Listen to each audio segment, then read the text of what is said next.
Move on to baseball. Did not think we'd be talking about baseball this early. So, a lot of free agency. Yep. Which one do you want to start? Last year we started with Scherzer to the Mets. Go ahead. 3 years, $130 million. He's getting highest paid. contract in baseball, and he's 37 years old. Ridiculous amounts of money. I think he's making more than entire teams' payrolls, which is ridiculous. Pirates, and I think the Cleveland Guardians now. He's making more than both those teams. But yeah, their pitching core is unreal. It's ridiculous. They have a lot of talent. It's whether they capitalize on it or if it all kind of dwindles out like it did last year. I don't love the signing. I think they overpaid him. I think they have a decent pitching staff. I know Syndergaard's gone. Cohen just wanted to spend his money before the lockout comes. I'm going to talk about the lockout in a second. Let me tell you this. This is unrelated to Scherzer. Jacob deGrom's the best player in baseball. Yep.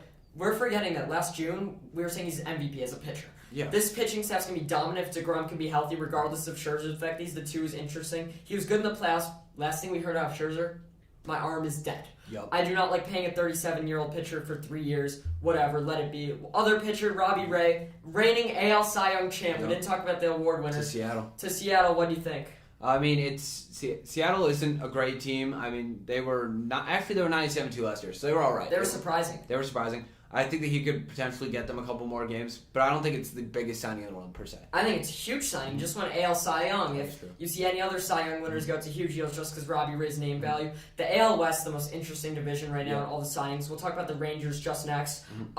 Seattle's making moves. I think Houston's getting toppled just about now. It's going to be the question, Rangers or Mariners. Mariners are an interesting case. They trade for Clint Frazier from the Padres. We'll see what they can put together. They have a ton of young talent. I can see them being a World Series team in 3 years. Other AL West team I just mentioned, Rangers. This is the most interesting one by far. Seager, 10 years, $325 million. Also Marcus Semien, who I think they'll now the best middle infield in baseball. 7 years, $175. I'm mad the Blue Jays let him go because I don't know what they're doing. They now pay two players basically $500 million. Do you think this will change much though? Obviously they weren't very good last year. I think they finished second to last in the AL. I think this definitely wins them some games. Both of them are great offensive and defensive talents for the most part.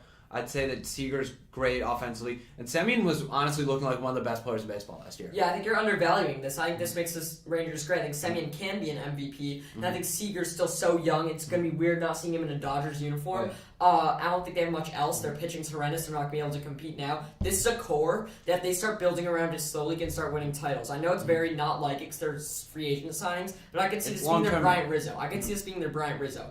They can turn things around so fast if they just get a couple more guys.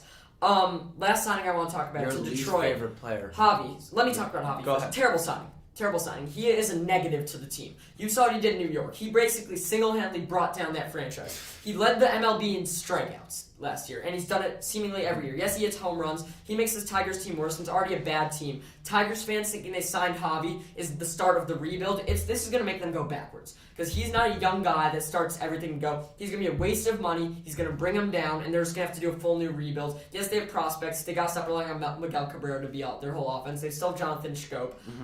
Bad signing. Awful. Yeah. So the Tigers went into this offseason thinking they need a star shortstop. I agree. He's not a star shortstop. No. I thought they were going to get Correa. I think that overall, I think that was a projection too, actually. I think a lot of people thought they were going to get Correa. Javi Baez isn't Carlos Correa. He's not even near Carlos Correa. He sucks. He's a negative. He's not great. The Cubs will have a better shortstop this year. I don't know who it's going to be. They're going to have a better shortstop. You hit it on him when he was in Chicago. Now he's in Detroit. Good luck, Detroit. Let's move on to say. I want to talk